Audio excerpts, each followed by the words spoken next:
Okay, let's talk about that vibrant green drink you see everywhere these days, the matcha latte. We are going to break down, step by step, exactly how you can make a version at home that's every bit as good as what you'd get in a fancy cafe. And that really gets to the heart of it, doesn't it? For so many people, matcha is way more than just a trend. It's this beautiful connection to culture, it's part of a wellness journey, it's all about blending that deep-rooted tradition with how we live our lives today. So, before we get into the how, let's talk about the why. Honestly, making your own matcha latte at home is a total game changer. For one, you're going to save a ton of money. But even better, you get total control. You pick the quality of the matcha, you decide how sweet you want it, you choose the milk, it's your perfect drink every single time. All right, here's our game plan. We're going to look at why this green drink is everywhere. Then we'll get into choosing the best matcha powder and what tools you'll need. After that, we'll craft the perfect hot latte. And finally, we'll explore iced lattes and some other fun ideas. Okay, first up, the green drink takeover. So how did matcha become this huge phenomenon? I mean, it feels like it just popped up out of nowhere, right? But actually, there are some really solid reasons behind its popularity. It really boils down to this powerful 1-2 punch. First, you've got the real deal health benefits. We're talking a high concentration of antioxidants, a boost to your metabolism and focus, and this amazing clean energy without those coffee jitters. And then there's the other side, its undeniable cool factor. That bright green color is just made for Instagram, and the whole wellness culture has completely embraced it. All right, section 2, choosing your matcha powder. And let me tell you, this is probably the single most important step. A great latte has to start with great matcha. The powder you choose is the cornerstone of the whole drink. So, what should you be looking for in a high-quality matcha? Well, it comes down to 3 key things. First, a rich, almost savory flavor. That's called umami. Second, it should have a fresh, grassy smell. And third, and this is a big one, a super vibrant electric green color. Seriously, that bright color is your best clue that you've got fresh, high-quality stuff. Okay, when you go to buy it, you're mainly going to see 2 types, ceremonial grade and culinary grade. Think of ceremonial as the top shelf stuff. It's got a really delicate, smooth flavor, and it's meant to be the star of the show, perfect for a latte.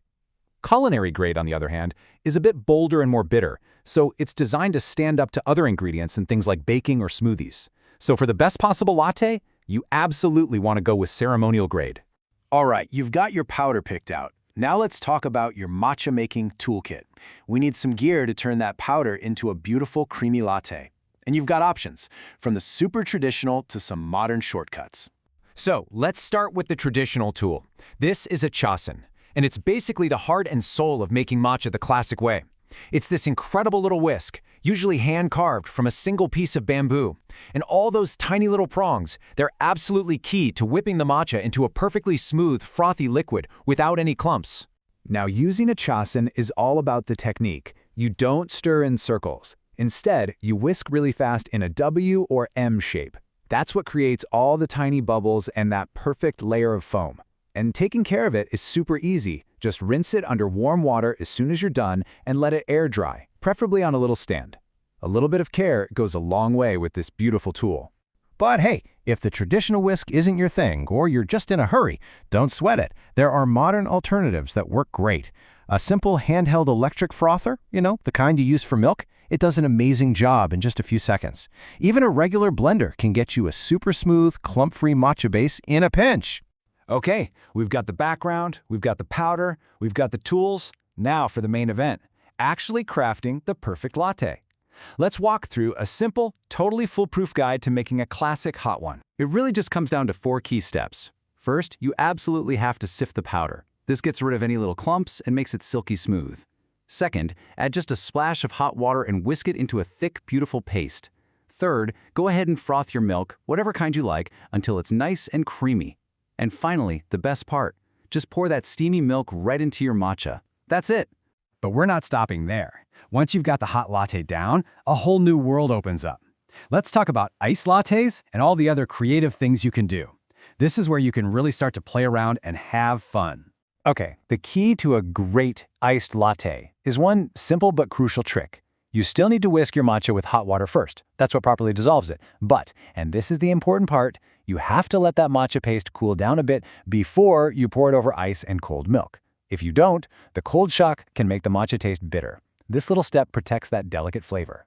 And if you want to get that beautiful, layered look you see all over Instagram, here's how you do it. Layering like a pro. Start with your sweetener or syrup at the bottom of the glass. Then fill the glass all the way to the brim with ice. Next, gently pour in your cold milk. And for the grand finale, slowly pour your cooled matcha right on top. You'll get these perfect, distinct layers. It looks amazing. And from here, the sky's the limit. This is where you really get to make it your own. You could add a little vanilla or a dash of cinnamon for warmth. Instead of sugar, try natural sweeteners like honey or maple syrup. Hey, you could even throw it all in a blender with a banana and some berries to make an incredible matcha smoothie. Just play around with it and find what you love. So there you have it. We've gone through the whole journey, from why matcha is so popular to picking the absolute best powder and then crafting both the perfect hot and iced versions. You literally have everything you need now. Your perfect matcha latte is just waiting for you.